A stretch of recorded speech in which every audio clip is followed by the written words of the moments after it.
नंदिनी नदी नाशिक शहरातील महत्त्वाची मोठी नदी. पात्र, लांबी, रुंदी, खोली असलेली नदी शहराच्या मध्यवर्ती भागातून दुतर्फा वस्ती असलेल्या बाजारपेठा असलेली गोदावरीच्या संगमावर विलीन झालेली नदी. आज या नदीला बिल्डर, ठेकेदार आणि महानगरपालिका यांच्यामुळे गटारीचं स्वरूप प्राप्त झालंय.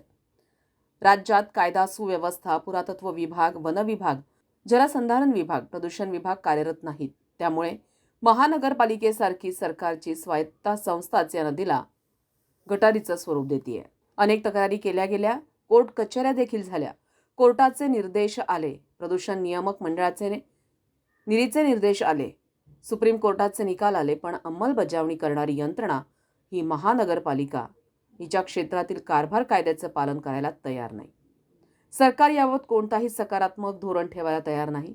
नंदिनी नदीमध्ये महानगरपालिका आणि त्यांचे ठेकेदार सर्रासपणे माती लुटून नदीचं पात्र कमी करून प्लॉट तयार करतायत. नदी पात्रातच गटारीचे केबल टाकले जात आहेत. आजूबाजूच्या मोठमोठ्या कॉलनीतील घाण पाणी नंदिनी नदीच्या पात्रात सोडलं जातंय. कारखान्याचं पाणी सुद्धा नंदिनी नदीमध्ये सोडलं जातंय.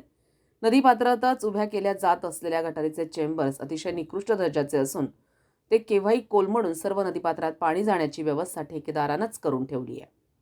या सर्व कामाची चौकशी झालीच पाहिजे, पण सरकारी आणि या सरकारच्या स्वायत्त यंत्रणा आहे, निधी असो, पॉप्युलेशन पर्यावरण विभाग असो, जलसंधारण विभाग असो, यांनी ताबडतोब नदी बुजवणाऱ्या व प्लॉट निर्माण करून ठेकेदारांचे मतलब साधणाऱ्या, प्रदूषण निर्माण करणाऱ्या या महानगरपालिका व ठेकेदारांविरुद्ध ताबडतोब सक्तीनं गुन्हे नोंदवले पाहिजेत, जेणेकरून महानगरपालिकेतील प्रदूषण विभाग काय करतो असा प्रश्न या निमित्तानं उपस्थित होतोय.